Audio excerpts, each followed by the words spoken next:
আমাদের সাংবাদিকদের কিন্তু এইভাবে অনুষ্ঠান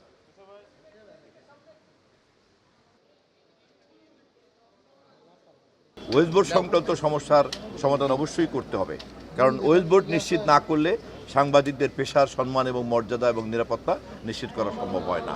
স্যার, আপনি যে বগুড়ায় আমাদের বিটিভির একটি উপকেন্দ্র মনে হয় স্থাপনের কথা আপনার বক্তব্যে খুবই সংক্ষেপে বলেছিলেন, যদি একটু আমাদেরকে পরিষ্কার করে বলতেন। আমাদের মরহুমা নেত্রী, আমাদের মাতৃতুল্য মজলুম জননেত্রী বেগম খালেদা জিয়া, আপনারা জানেন তার স্মৃতির স্পর্শ রয়েছে এই বগুড়া টেলিভিশন উপকেন্দ্র নির্মাণ করার ক্ষেত্রে।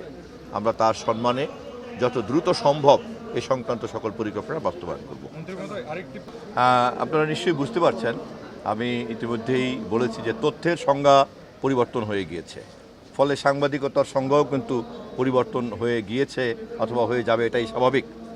যেমন দেখেন, সিটিজেন জার্নালিজম এখন এত পাওয়ারফুল যে মূলধারার জার্নালিজম বা যে প্রচলিত যে গণমাধ্যমের সাংবাদিকতা, যেমন এই মুহূর্তে আপনি যে প্রশ্নটা তুললেন, এটা কিন্তু একটা স্ববিরোধিতার মধ্যে পড়ে গিয়েছে। ফলে এই পরিস্থিতিতে আমাদেরকে একটা নতুন সংজ্ঞা নির্ধারণ করে নতুন পদ্ধতি নির্ধারণ করতে হবে। তবে আমি ব্যক্তিগতভাবে মনে করি যে সাংবাদিকতা চর্চার ক্ষেত্রে যেহেতু এখন নানান রকম কম্পার্টমেন্ট তৈরি হয়েছে, আমরা সেই কম্পার্টমেন্টগুলিকে যদি আলাদা আলাদাভাবে চর্চা করি, তাহলে প্রত্যেকেই প্রত্যেকের কম্পার্টমেন্টে জার্নালিজম চর্চা করবেন এবং সেটার জন্য যথাযথ মর্যাদা পাবেন।